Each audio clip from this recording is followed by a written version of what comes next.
வணக்கம். மாநில செய்திகள் வாசிப்பவர் சுதாகுமரன்.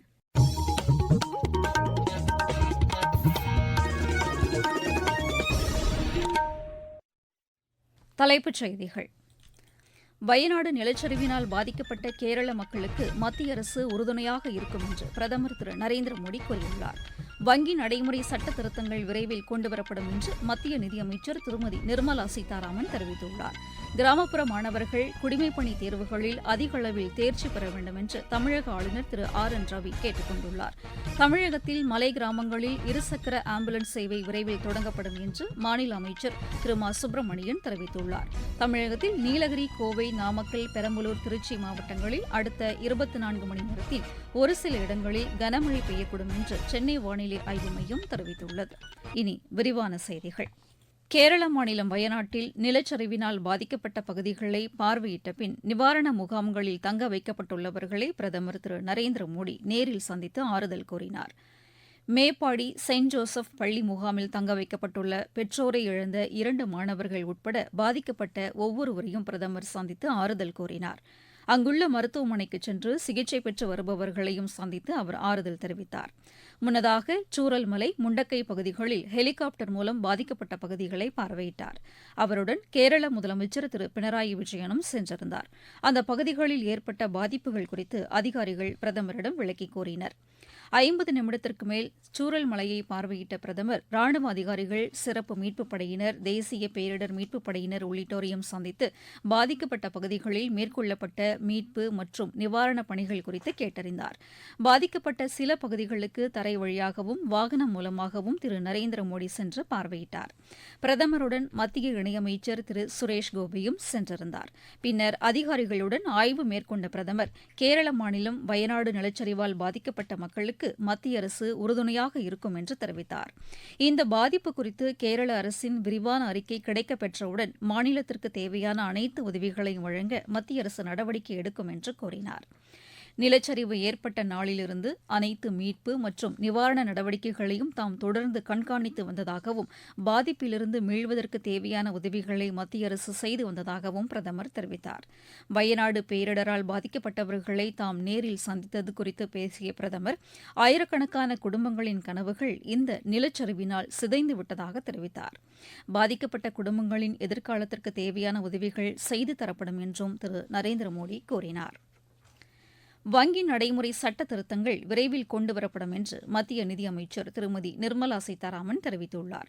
தில்லியில் இன்று ரிசர்வ் வங்கி வாரிய உறுப்பினர்களிடையே நடப்பாண்டு பட்ஜெட்டுக்கு பிந்தைய ஆய்வுக் கூட்டத்தில் உரையாற்றிய அவர், நீண்ட காலமாக எதிர்பார்க்கப்பட்டு வந்த வங்கி நடைமுறை சட்ட திருத்தங்களில் கூட்டுறவு வங்கித்துறையை சீரமைப்பதற்கான பல்வேறு அம்சங்கள் இடம்பெற்றிருப்பதாக கூறினார். வங்கி கணக்குகளுக்கான வாரிசுதாரர் நியமனத்திலும் வாடிக்கையாளர்களுக்கு உகந்த வகையில் திருத்தங்கள் கொண்டுவரப்படும் என்றும், இதனால் உண்மையான நியமன வாரிசுதாரர்கள் உரிய பலன்களை பெற முடியும் என்றும் அவர் தெரிவித்தார். வங்கிகள் ஒவ்வொரு மாதமும் 15ஆம் தேதி மற்றும் மாத இறுதியில் கணக்குகள் குறித்த விவரங்களை சமர்ப்பிக்கும் வகையில் திருத்தங்கள் கொண்டுவரப்பட உள்ளதாகவும் திருமதி நிர்மலா சீதாராமன் கூறினார். இல்லந்தோறும் தேசிய கொடி ஏற்றும் இயக்கத்தில் நாட்டு மக்கள் அனைவரும் பங்கேற்க வேண்டும் என்று பிஜேபி தலைவரும் மத்திய அமைச்சருமான திரு ஜே பி நட்டா கேட்டுக் கொண்டுள்ளார். குஜராத் மாநிலம் ராஜ்கோட்டில் இதற்கான யாத்திரையை தொடங்கி வைத்து அவர் பேசினார். மக்கள் இயக்கமாக இது உருவெடுக்க வேண்டும் என்று பிரதமர் அழைப்பு விடுத்துள்ளதையும் அவர் சுட்டிக்காட்டினார். நேற்று தொடங்கிய இந்த இயக்கம் வரும் 15ஆம் தேதி வரை நடைபெறவுள்ளதாக திரு நட்டா தெரிவித்தார். கிராமப்புற மாணவர்கள் குடிமைப்பணி தேர்வுகளில் அதிக அளவில் தேர்ச்சி பெற வேண்டும் என்று தமிழக ஆளுநர் திரு ஆர் என் ரவி கேட்டுக் கொண்டுள்ளார். கோவையில் குடிமைப்பணி தேர்வுகளில் தேர்ச்சி பெற்றவர்களுக்கான பாராட்டு விழாவில் பங்கேற்று பேசிய அவர், ஏழை எளிய மாணவர்கள் குடிமைப்பணி தேர்வுகளில் அதிகம் தேர்ச்சி பெற வேண்டும் என்றும், கிராமப்புறங்களில் உள்ள சூழ்நிலைகளை அவர்கள் தெரிந்து வைத்திருப்பதால் ஊரக மேம்பாட்டுக்கான திட்டங்களை சிறப்பாக செயல்படுத்த முடியும் என்றும் தெரிவித்தார். குடிமைப் பணியில் வெற்றி பெற்றவர்கள் நாட்டிற்காக முழு அர்ப்பணிப்பு உணர்வோடு பணியாற்ற வேண்டும் என்றும் அவர் கேட்டுக் கொண்டார். தங்கள் உடல் நலமும் மனநலனும் ஆரோக்கியமாக பராமரிக்க வேண்டும் என்றும், சுய ஒழுக்கமும் மன வலிமையும் சிறப்பாக கடமையாற்ற அவசியமானவை என்றும் ஆளுநர் திரு ஆர் என் ரவி கூறினார். நீங்கள் கேட்டுக் கொண்டிருப்பது மாநில செய்தி அறிக்கை. நேயர்களே, நாட்டின் சுதந்திர தினத்தை ஒட்டி இல்லந்தோறும் தேசிய கொடியேற்றும் இயக்கம் தற்போது நடைபெற்று வருகிறது. வரும் 15ஆம் தேதி வரை நடைபெறவுள்ள இந்த இயக்கத்தில் அனைவரும் பங்கேற்று தேசிய கொடியை ஏற்றி எடுத்துக்கொண்ட செல்ஃபி புகைப்படத்தை ஹர்கர் திரங்கா .com என்ற இணையதளத்தில் பதிவேற்றம் செய்வோம். தேசிய கொடியை ஏற்றுவோம், தேசத்தின் பெருமையை போற்றுவோம்.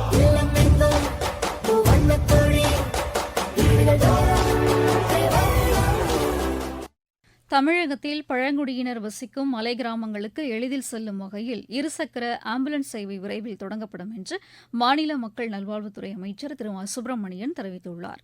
நீலகிரி மாவட்டம் உதகையில் 700 படுக்கைகள் கொண்ட அரசு மருத்துவமனை கட்டுமானப் பணிகளை பார்வையிட்ட அவர் இந்த மருத்துவமனையின் கட்டுமானப் பணிகள் முடிவடையும் தருவாயில் இருப்பதாகவும் இன்னும் 2 மாதங்களில் திறக்கப்படும் என்றும் கூறினார். ஊட்டி போன்ற நகரங்கள் இந்தியாவில் ஏராளமான நகரங்கள் இருக்கிறது. இந்த நகரங்களில் முதல் முறையாக 700 படுக்கைகள் கொண்ட ஒரு பிரம்மாண்டமான மருத்துவ கட்டமைப்பு வருவது என்பது இந்தியாவில் அநேகமாக இதுதான் முதல் முறையாக இருக்கும் என்று நான் கருதுகிறேன். 700 படுக்கைகள் கொண்ட இந்த மருத்துவமனை இன்றைக்கு முடிவுறும் தருவாயில் இருக்கிறது. இந்த மக்களுக்கு தேவையான மருத்துவ அடிப்படை வசதிகளை 100% முழுமையாக செய்து தருகிற வகையில் இந்த மருத்துவமனை என்பது 2 மாதங்களில் திறந்து வைக்கப்படவிருக்கிறது. பழங்குடியினருக்கு இந்த ட்ரீட்மெண்ட் கொடுக்கறதுல ஒரு பெரிய வாகனங்கள் போக முடியாதுங்கிற உங்க கருத்தை ஏற்று நாம என்ன பண்ணிருக்கிறோம்னா இந்த பட்ஜெட்ல ஒரு 25 டூ வீலர் ஆம்புலன்ஸ் ரெடி பண்ணிருக்கிறோம். இந்த 25 டூ வீலர் ஆம்புலன்ஸ் நாம் முதல் தடவையா மலைப்பகுதிகளில் பயன்படுத்த தமிழக அரசு போக்குவரத்து கழகத்தில் விரைவில் மின்சார பேருந்துகள் பயன்பாட்டுக்கு கொண்டுவரப்படும் என்று போக்குவரத்துத்துறை அமைச்சர் திரு சிவசங்கர் தெரிவித்துள்ளார். திருவண்ணாமலை மாவட்டத்தில் புதிய பேருந்துகள் தொடக்க விழாவில் பேசிய அமைச்சர் பேருந்துகளின் வசதியை மேம்படுத்தவும் புதிய பேருந்துகளை பயன்பாட்டுக்கு கொண்டுவரவும் நடவடிக்கை எடுக்கப்பட்டுள்ளதாக கூறினார். சென்னையில் மாற்றுத்திறனாளிகள் மற்றும் முதியோர் பயன்பெறும் வகையில் சாய்வுதள பேருந்துகள் அறிமுகம் செய்யப்பட்டுள்ளதாகவும் அவர் தெரிவித்தார். திருவண்ணாமலையிலிருந்து சென்னை, சேலம், காஞ்சிபுரம் உள்ளிட்ட ஊர்களுக்கு பல்வேறு வழித்தடங்கள் 32 பேருந்துகளையும் திரு சிவசங்கர் இன்று தொடங்கி வைத்தார். தமிழகத்தில் பெரும்பாலான பகுதிகளில் அடுத்த 5 நாட்களுக்கு மிதமான மழை பெய்ய வாய்ப்புள்ளதாக சென்னை வானிலை ஆய்வு மைய இயக்குநர் திரு செந்தாமரை கண்ணன் தெரிவித்துள்ளார். அடுத்த 24 மணி நேரத்தில் ஈரோடு, தருமபுரி, திருவண்ணாமலை, கிருஷ்ணகிரி உள்ளிட்ட மாவட்டங்களின் ஒரு சில பகுதிகளில் கனமழை பெய்ய வாய்ப்புள்ளதாகவும் அவர் கூறியுள்ளார். தமிழக பகுதிகளின் மேல் நிலவும் வளிமண்டல சுழற்சியின் காரணமாக அடுத்து வரும் ஒரு வார காலத்திற்கு தமிழகம், புதுவை மற்றும் காரைக்கால் பகுதிகளில் பரவலான மழை வாய்ப்பு உள்ளது. குறிப்பாக அடுத்த 24 மணி நேரத்தில் தமிழகம், புதுவை மற்றும் காரைக்கால் பகுதிகளில் ஒரு சில இடங்களிலும், நாளை முதல் அடுத்து வரும் 5 நாட்களுக்கு அநேக இடங்களிலும் இடி மின்னலுடன் கூடிய லேசானது முதல் மிதமான வரை மழைக்கு வாய்ப்புள்ளது. நாளை கோவை மாவட்ட மலைப்பகுதிகள் மற்றும் நீலகிரி, நாமக்கல், திருச்சி, பெரம்பலூர் உள்ளிட்ட மாவட்டங்களில் ஓரிரு இடங்களில் கன முதல் மிக கனமழையும், ஈரோடு, திருப்பூர், தருமபுரி, கிருஷ்ணகிரி, சேலம், திருப்பத்தூர், கரூர், அரியலூர், புதுக்கோட்டை மற்றும் சிவகங்கை உள்ளிட்ட மாவட்டங்களில் ஓரிரு இடங்களில் கனமழைக்கு வாய்ப்புள்ளது. மாவட்டச் செய்திகள். கிருஷ்ணகிரி மாவட்டம் ஒசூரில் சிறுதானியங்கள் குறித்த விழிப்புணர்வை மக்களிடையே ஏற்படுத்தும் வகையில் 2 நாள் விவசாய கண்காட்சியை ஆட்சியர் திருமதி சரையு இன்று தொடங்கி வைத்தார். நெல்லை மாநகராட்சியின் 7வது மேயராக திரு ராமகிருஷ்ணன் இன்று பதவியேற்றுக் கொண்டார். காஞ்சிபுரம் மாவட்டத்தில் தொழில் முனைவோர் மானிய கடன் பெற வரும் 14ஆம் தேதி நடைபெறவுள்ள முகாமில் பங்கேற்று தொழில் கடனுக்கு விண்ணப்பிக்கலாம் என ஆட்சியர் திருமதி கலைச்செல்வி மோகன் தெரிவித்துள்ளார். அரக்கோணம் தேசிய பேரிடர் மீட்புப் படையில் உள்ள மோப்ப நாய்களுக்கு மக்கள் கூட்டத்தை பார்த்தால் பயப்படாமல் இருப்பதற்கான பயிற்சி அளிக்கப்பட்டது. நீலகிரி மாவட்டத்தில் தலைக்கவசம் அணிவதன் அவசியம் குறித்த விழிப்புணர்வு இருசக்கர வாகன பேரணி இன்று நடைபெற்றது. பெரம்பலூர் மாவட்டத்தில் காவல்துறையில் தொலைத்தொடர்பு பிரிவில் பயன்படுத்தப்பட்ட மின்கலன் உள்ளிட்ட 646 பொருட்கள் வரும் செவ்வாய்க்கிழமை பொது ஏலம் விடப்படும் என்று காவல்துறை தெரிவித்துள்ளது.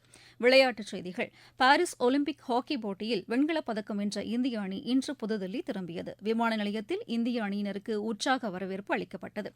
இன்று நடைபெற்ற மல்யுத்த போட்டியின் மகளிர் 76 கிலோ எடைப்பிரிவில் இந்தியாவின் ரீத்திகா காலிறுதிப் போட்டியில் தோல்வியடைந்தார். ஒலிம்பிக் போட்டியில் இந்தியா இதுவரை 1 வெள்ளி, 5 வெண்கலம் உள்ளிட்ட 6 பதக்கங்களை வென்று பதக்கப்பட்டியலில் 69வது இடத்தில் உள்ளது. மீண்டும் தலைப்புச் செய்திகள். வயநாடு நிலச்சரிவினால் பாதிக்கப்பட்ட கேரள மக்களுக்கு மத்திய அரசு உறுதுணையாக இருக்கும் என்று பிரதமர் திரு நரேந்திர மோடி கூறியுள்ளார். வங்கி நடைமுறை சட்ட திருத்தங்கள் விரைவில் கொண்டுவரப்படும் என்று மத்திய நிதியமைச்சர் திருமதி நிர்மலா சீதாராமன் தெரிவித்துள்ளார். கிராமப்புற மாணவர்கள் குடிமைப்பணி தேர்வுகளில் அதிக அளவில் தேர்ச்சி பெற வேண்டும் என்று தமிழக ஆளுநர் திரு ஆர் என் ரவி கேட்டுக் கொண்டுள்ளார். தமிழகத்தில் மலை கிராமங்களில் இருசக்கர ஆம்புலன்ஸ் சேவை விரைவில் தொடங்கப்படும் என்று மாநில அமைச்சர் திரு மா சுப்பிரமணியன் தெரிவித்துள்ளார். தமிழகத்தில் நீலகிரி, கோவை, நாமக்கல், பெரம்பலூர், திருச்சி மாவட்டங்களில் அடுத்த 24 மணி நேரத்தில் ஒரு சில இடங்களில் கனமழை பெய்யக்கூடும் என்று சென்னை வானிலை ஆய்வு மையம் தெரிவித்துள்ளது. இத்துடன் இந்த செய்தியறிக்கை நிறைவடைந்தது.